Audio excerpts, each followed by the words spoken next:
오늘 제가 중점적으로 준비한 내용은 인공지능이 굉장히 많이 유명한 단어이고 표현이긴 한데 여러 가지 뜻으로 많이 쓰이는 것 같습니다. 그래서 최근에 어떤 인공지능의 개념 그리고 도대체 왜 이렇게 인공지능이 핫하고 중요한가에 대해서 조금 설명을 드리려고 합니다.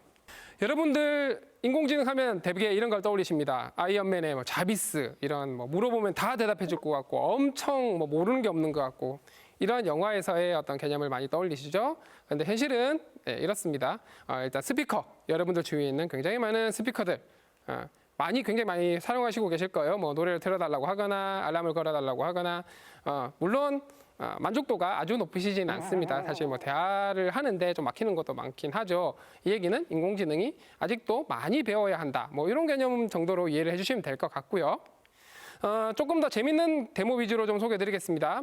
올해 엔비디아 GTC라는 큰 어떤 컨퍼런스를 열었는데 거기에서 소개된 내용입니다. 아마 여기 보시는 분들 마인크래프트 굉장히 좋아하실 것 같습니다. 근데 이 마인크래프트란 게 약간 게임 스타일의 메타버스를 만들 수 있는 어떤 프로그램이라고 할 수 있죠. 이거를 마인크래프트를 만들면 3차원 실사에 가까운 그래픽스로 자동으로 만들어주는 AI 이런 것들이 지금 만들어지고 있습니다. 이게 만약에 된다면 굉장히 고품질의 퀄리티 있는 컨텐츠를 만드는 게 굉장히 쉬워지겠죠. 저희 웹툰에서도 굉장히 재밌는 AI를 공개를 했습니다. 사람의 얼굴을 넣으면 해당하는 우리는 선택한 웹툰의 스타일에 맞는 캐릭터의 어떤 이미지 혹은 이렇게 카툰을 만들어주는 거죠. 이런 기술이 있다면 이제 참여형 컨텐츠라고 얘기를 하죠. 내 얼굴을 집어넣고 나를 주인공으로 하는 컨텐츠를 만든다거나 하는 이런 창작자들을 위한 도구로서 굉장히 유용하게 쓰일 수 있을 겁니다. 그리고 어제 공개된 새로운 또 저희 네이버 웹툰에서의 또 재밌는 어떤 데모입니다. 어떤 거냐면 작가분들이 라인 이렇게 드로잉을 해놓은 데다가 색칠을 해야 됩니다. 그러면 당연히 색칠 굉장히 잘하시는 분들이 이렇게 채색을 하시겠죠. 근데 AI가 있으면 이 채색을 굉장히 시간이 좀 많이 소모되고 굉장히 어려운 작업이지만 AI가 굉장히 쉽게 도와드릴 수 있습니다. 제가 원래 미술이 학교 다닐 때 미를 받았습니다. 왜 미를 받았겠습니까? 손이 별로 안 좋아요. 그림을 잘 못 그립니다. 그런데 AI를 활용하면 저렇게 이쁘게 색칠을 할 수 있습니다. 색감이 조금 아쉽긴 하지만 어쨌든 굉장히 색칠을 잘했죠. 제가 직접 했으면 안 될 건데 AI 도움을 받아가지고 했더니 굉장히 잘 됩니다. 굉장히 강력한 도구가 될 수 있겠죠. 자, 인공지능 몇 가지 사례를 보여드렸는데요. 인공지능에도 여러 가지가 있다라고 합니다. 약 인공지능, 각 인공지능, 초인공지능이라고 얘기를 해요. 사실 약 인공지능은 어떤 거냐? 그냥 특정 풀어야 되는 문제들이 있습니다. 예를 들면 음성인식, 혹은 음성 합성, 혹은 이미지 안에 있는 물체가 뭘까? 이런 거를 맞추는 개별 문제를 푸는 인공지능이라고 보시면 되고, 강인공지능은 약간 하나의 모델이 여러 가지 일들을 굉장히 다양하게 잘할 수 있는 그런 인공지능을 좀 얘기를 합니다. 초인공지능은 뭐냐? 저도 한번 찾아봤습니다. 요즘 핫하다고 해서 찾아보니 터미네이터에 나오는 스카이넷 약간 이런 그 초월한 존재 인공지능을 얘기를 하는데요. 제가 볼 때는 약간 요원하지 않나. 굉장히 요원하고요. 사실 강인공지능이라는 걸 만드는 것도 쉽지가 않습니다. 자, 많은 분들이 인공지능, 머신러닝, 딥러닝에 대해서 접하는데 도대체 이들의 차이가 뭐냐 궁금해하세요. 인공지능은 말씀드린 바와 같이 지능을 사람이 인위적으로 구현을 한 건데 구현하는 방법이 굉장히 많습니다. 어떤 사람이 세상의 모든 규칙을 다 안다? 그러면 그 규칙을 다 집어넣고 인공지능을 만들면 됩니다. 그런데 세상에 그런 사람이 존재할 리가 없죠. 거의 신이죠. 그렇다 보니까 쓰는 방법이 데이터를 활용을 하게 됩니다. 그래서 데이터로부터 뭔가 패턴을 자동으로 찾아내는 이런 기법을 머신러닝, 소위 기계학습이라고 얘기를 하죠. 그리고 이런 머신러닝 중에서도 뉴럴 네트워크, 인공신경망이라는 모델을 쓰는 경우를 딥러닝이라고 얘기를 합니다. 그래서 머신러닝과 딥러닝은 명확하게 포함 관계가 있고요. 인공지능은 머신러닝을 이용해서 뭔가 구현을 한 그런 기능 정도로 봐주시면 되겠죠. 하지만 꼭 머신러닝이 유일한 방법은 아니다라는 말씀을 드리고 싶고요. 머신러닝 학습 기법은 크게 세 가지로 나뉩니다. 슈퍼바이즈드, 언슈퍼바이즈드, 리인포스먼트 러닝 이런 것들이 있다고 하는데요. 어떻게 다르냐? 슈퍼바이즈드 러닝은 한마디로 족집게 가해 선생 같은 겁니다. 그래서 답 딱 알려주고 문제 알려주고 자, 이 문제는 답이 이거야 하는 식으로 계속 반복 학습을 시키는 거죠. 효율이 훨씬 더 좋겠죠. 다만 답이 꼭 필요합니다. 언슈퍼바이즈드 러닝, 비주얼 학습이라 얘기를 하고요. 이거는 뭐랑 비슷하냐면 도서관에 가서 도서관에 안에 있는 책을 전부 다 읽는 겁니다. 뭐 특정 답도 없죠. 그냥 책을 그냥 계속 읽는 거예요. 근데 여러분들도 겪어보셨겠지만 책을 엄청 많이 읽으면 굉장히 지식도 많아지고 똑똑해집니다. 바로 그런 게 언슈퍼바이즈드 러닝이라고 할 수 있고요. 비교하자면 당연히 책을 많이 읽어야 되는데 정말 많이 읽어야 잘 됩니다. 데이터 많이 필요하다는 뜻이죠. 그러면 나 인공지능 너무 많이 하고 싶어요. 어떤 것들을 하면 돼요? 네. 일단 기본적으로 인공지능은 여전히 아직은 소프트웨어이기 때문에 소프트웨어에 대한 프로그래밍을 잘 하시는 게 좋습니다. 프로그래밍 언어 굉장히 많습니다. 그중에 요즘은 파이썬이 가장 중요한 것 같아요. 널리 쓰이고요. 그리고 안타깝게도 수학에 대한 이해가 좀 필요합니다. 왜냐하면 인공지능에서 돌아가는 많은 어떤 기능 로직들은 행렬, 벡터, 확률, 미분 같은 재미없지만 어렵지만 그런 어떤 원리들로 돌아오고 있기 때문에 굉장히 이런 것들에 대한 이해가 필요한데 그럼 엄청 잘해야 되느냐? 꼭 그런 건 아니고요. 인공지능의 이런 기능이 이런 수학적 원리에서 돌아가는구나 정도만 이해만 해도 여러 가지 재미있는 AI 어떤 어플리케이션들 만들 수 있습니다. 그리고 그 위에 이제 컴퓨터 과학과 관련된 여러 가지 과목들 그리고 인공지능 관련해서는 역시 텐서플로우나 뭐 파이토치 이런 라이브러리라고 합니다. 어떤 프로그래밍 친숙해질 필요가 있겠죠. 그리고 영어 공부가 생각보다 중요합니다. 왜냐? 기술이 굉장히 빠르게 변하고 있고 매일매일 새로운 정보들이 나오고 있는데 전 세계가 동시에 연구를 하다 보니까 영어 자료들이 한국어 자료보다 훨씬 많습니다. 그래서 좀 빠르게 받아들이려면 빠르게 배우고 싶은 분들은 영어 공부 필요합니다. 자, 최근에 인공지능, 초대 규모, 초거대 AI 얘기 많이 나옵니다. 도대체 어떤 관점에서 그러한가? 2015년에 처음으로 사람보다 이미지 인식을 더 잘하는 AI 모델이 공개가 됐습니다. 근데 그때 학습했던 데이터의 양이 한 100만 장이 좀 넘는 데이터를 학습을 했어요. 근데 최근에 나오는 연구들을 보면은 일단 모델 크기가 한 100배 이상이 되고요. 이미지 인식 관련해서 학습하는 데이터 양이 30억 장이 넘는 데이터를 학습을 합니다. 무려 수천 배 이상 커졌죠. 그만큼 모델도 커지고 데이터도 커지고 있습니다. 이거는 자연어, 언어를 이해하는 모델도 마찬가지여서 요즘 그렇게 핫하다고 하는 GPT-3 들어보신 분 혹시 계신가요? 네, 아이고 훌륭하십니다. 네, 크게 되실 거예요. 네, 반짝이는 도시님, 네, 좋고요. 네, GPT-3가 워낙 핫한 모델이고 이 모델이 크기가 엄청 큽니다. 기존에 나와 있는 이전 모델 대비 거의 1000배 이상 커졌죠. 그렇게 키워놨더니 안 되는 게 되더라는 거고요. 문제는 데이터가 엄청 커졌다고 말씀드렸어요.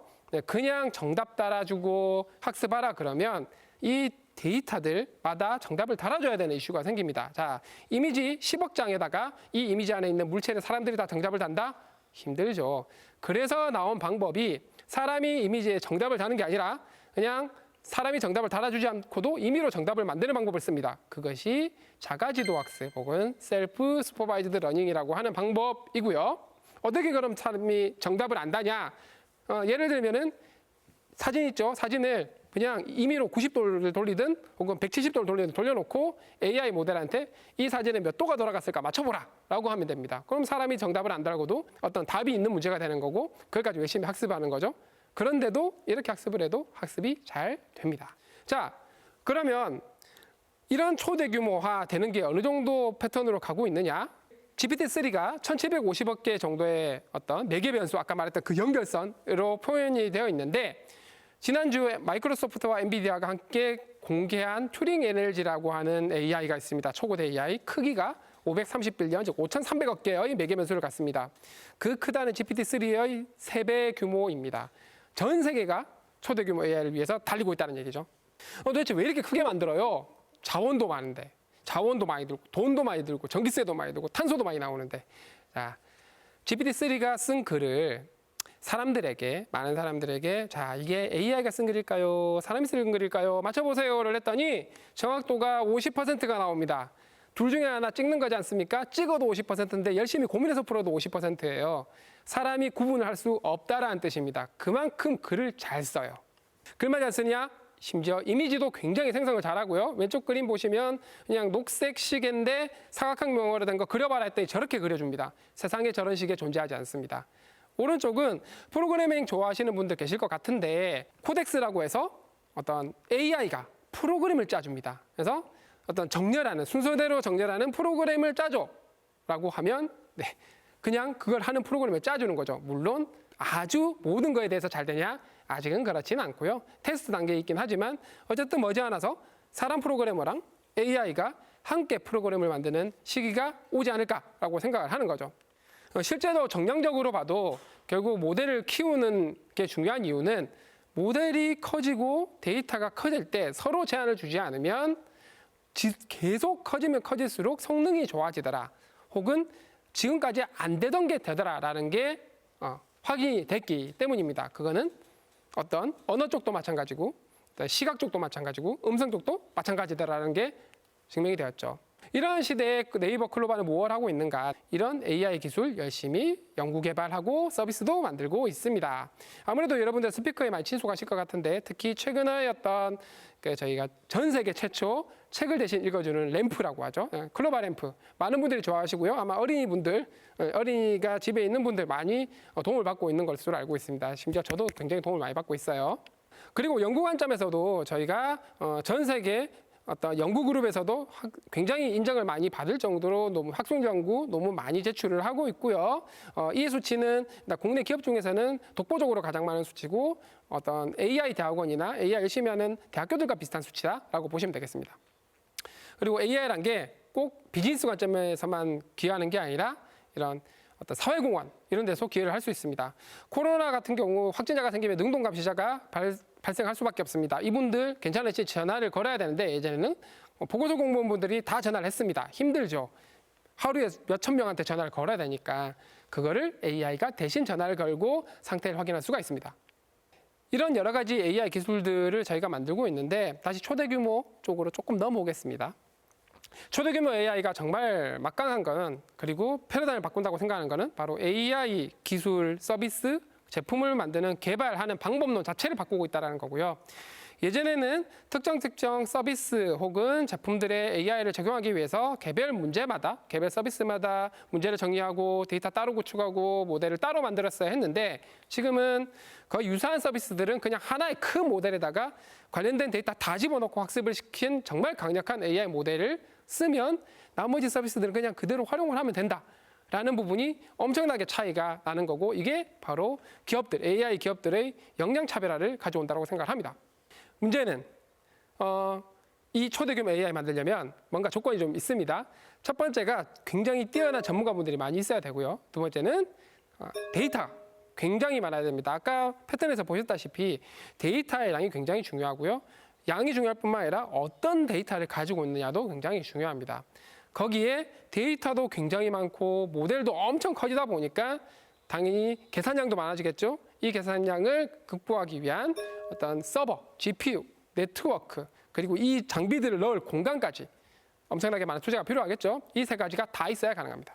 그래서 저희는 이 초대규모 AI가 워낙 중요하고 핵심적인 기술이 되기 때문에 저 세 가지를 나름 최선을 다해서 준비를 해서 하이퍼클로바라는 걸 만들어냈고요. 실제로 이를 위해서 저희는 슈퍼컴퓨터를 직접 구입을 해서 설치를 했습니다. 그리고 오픈AI의 GPT-3가 처음 공개가 됐을 때 연구자분들 특히 굉장히 전 세계의 연구자분들이 깜짝 놀랐는데 한국어를 0.016%입니다. 전체 훈련 데이터 중에 한국어를 사실상 못합니다. 이해는 좀 할 수 있는데 한국어로 컨텐츠를 만들어낼 수가 없거든요.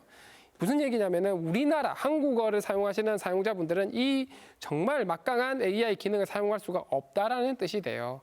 그래서 저희는 AI 주권을 수호한다는 측면에서 직접 투자를 해서 만들기로 결심을 했고요. 그래서 저희가 가지고 있는 굉장히 많은 데이터, 한국어 97%로 구성된 거의 6천억 개에 가까운 단어들로 구성된 데이터로 학습을 시켰습니다. 뉴스로 치면 50여러치의 데이터를 학습을 시켰죠. 그렇게 해서 학습을 시켜서 공개된 모델이 가장 큰 건 오픈AI가 공개한 GPT보다 더 큰 2040억 개의 매개 변수를 가진 모델. 근데 너무 커서 열심히 아직도 검증을 좀 하고 있고요. 서비스 쓰려다 보니까. 실제로 820억 개와 390억 개 모델들도 이미 굉장히 강력한 성능을 보이고 있어서 서비스에 적용을 하고 있습니다. 실제 서비스에 공유드리겠습니다. 특정 상품에 대해서 기획전이라고 해서 특정 상품에 대한 이벤트를 열는 건데 어느 이벤트든 마찬가지입니다. 제목을 잘 뽑아야 됩니다. 기사만 그런 게 아니거든요. 기존은 기획자분들이 실제로 제목을 이 상품의 해시태그가 요거니까 제목을 이렇게 해야지라고 이렇게 하셨어요. 근데 저희는 하이퍼클로바를 이용을 해서 제목들이 어떻게 쓰이는지 해시태그가 주어질 때 한 10개 정도 보여주고 자 다음부터 이런 상품들 해시태그가 있는 상품들에 대해서 제목을 만들어봐 라고 했는데 아직 저기 간절기 이런 자켓 같은 거는 아직 바람이 차다, 원내 스봄 자켓 이런 타이틀을 만들어내는 거죠. 강아지 간식, 고양이 간식은 이제 댕냥이와 함께하는 즐거운 간식 시간 이런 제목을 만들어냅니다. 그래서 기획자분들이 봤을 때 이 정도면 그냥 바로 제목으로 쓸 수 있겠네라고 생각해서 채택하는 비율 99%. 저보다 훨씬 잘하는 것 같고 어지간한 사람보다 낫다라는 거죠. 그리고 리뷰들이 굉장히 많이 올라갑니다. 구매 후기죠. 너무 많아서 보기가 힘듭니다. 이거를 핵심만 추려서 딱 요약을 해주는 것도 저희 하이퍼클로바가 하고 있습니다. 구입하시는 분들께는 굉장히 편하죠. 그리고 이제 챗봇 만들어 보신 분들은 아시겠지만 굉장히 괴롭습니다. 데이터 만드는 게 시나리오별로 데이터를 다 만들어야 되는데 이거를 굉장히 편하게 만들 수 있습니다. 하이퍼클로바를 이용하면 초거대 AI가 이렇게 뛰어납니다.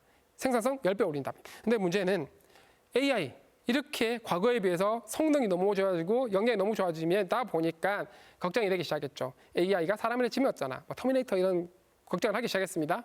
그래서 저희는 한 발 먼저 사람을 위한 AI를 만들어야 된다라는 측면에서 자체적으로 어떤 AI 윤리 가이드라인을 만들어서 지키고 있고요. 뿐만 아니라 이렇게 만들어진 AI가 얼마만큼 똑똑한지 그리고 학습을 통해서 얼마만큼 더 좋아지는지를 평가를 해야 되는데 안타깝게도 지금까지는 한국어 AI 평가할 마땅한 평가 데이터가 없었습니다. 그래서 저희 네이버 그리고 몇몇 스타트업들 그리고 학교들 30개 이상 기관에서 30명 이상의 전문가분들이 모여가지고 정말 재능 기부를 해서 이런 평가할 수 있는 데이터셋을 공개를 했습니다. 그래서 저희가 서울대 카이스트와 함께 어떤 AI 연구센터를 만들어서 함께 고민하고 함께 해결 방법을 찾아내고 함께 풀고 함께 어떤 서비스를 만들고 있고요. 그런 관점에서 글로벌 관점에서도 국내뿐만 아니라 굉장히 많은 협업을 다음과 같은 나라들, 유럽도 있고 북미도 있고 동남아시아까지 글로벌하게 협력을 하고 있죠. 그래서 우리는 뭘 하고 싶다? 미국, 중국이 지금 열심히 경쟁을 하고 앞서 나가고 있는데 네이버가 대학교 연구소, 그다음에 중소 스타트업들, 그리고 파트너 기업들, 그리고 저희 플랫폼에 있는 중소상공인분들, 크리에이터들과 함께 생태계를 정말 잘 만들어서 경쟁을 하겠다는 거죠. 앞에서 쭉 보여드린 여러 가지 데모들을 보면 딥마인드 이런 데가 굉장히 유명하죠. 근데 그쪽은 정말 AI, 진정한 AI를 구현하기 위해서 정말 노력을 많이 하고요. 저희는 플랫폼에 있는 사용자 여러분, 그다음에 어떤 중소상공인 여러분, 창작자 여러분들의 경쟁력을 올리기 위한, 그래서 강력한 도구를 제공하기 위한 노력을 하고 있고요. 그런 관점에서 예전에는 PC, 그죠? 인터넷, 모바일폰 이런 것들 없어도 잘 살았습니다. 지금은 사는 거 생각하기 힘들죠. 앞으로 AI 없이는 살아가는 게 너무 힘들 거라 생각을 하고요. 그런 강력한 도구를 만들어줄 거라고 생각을 하고 있습니다. 광주광역시 AI 뉴딜 3대 주제가 있다고 합니다. 요 세 가지 들어보신 분? 많이 들으셔야 될 것 같은데. 광주에 계신 분들이지 않습니까? 시민 여러분. 굉장히 중요한 팩터라고 생각을 하고요. AI 디지털 뉴딜, 그린 뉴딜, 휴먼 뉴딜 이 세 가지 모두 다 AI를 통해서 훨씬 더 강력한 어떤 레버리지를 받을 수 있는 분야라고 생각을 하고 미래 시대에 굉장히 중요한 주제라고 생각을 해요. 그런 관점에서 광주가 대한민국의 어떤 AI 중심지를 넘어서 글로벌 수준에서 정말 최고 수준의 AI 도시로 거듭날 수 있는 잠재력이 있다라고 생각을 하고요. 거인의 어깨에 올라서서 넓은 세상을 바라보라라는 얘기가 있듯이 AI라는 거인의 어깨에 올라타서 광주가 정말 글로벌로 나갈 수 있는 기회가 될 수 있을 거라고 생각을 합니다. 제가 준비한 내용은 여기까지입니다.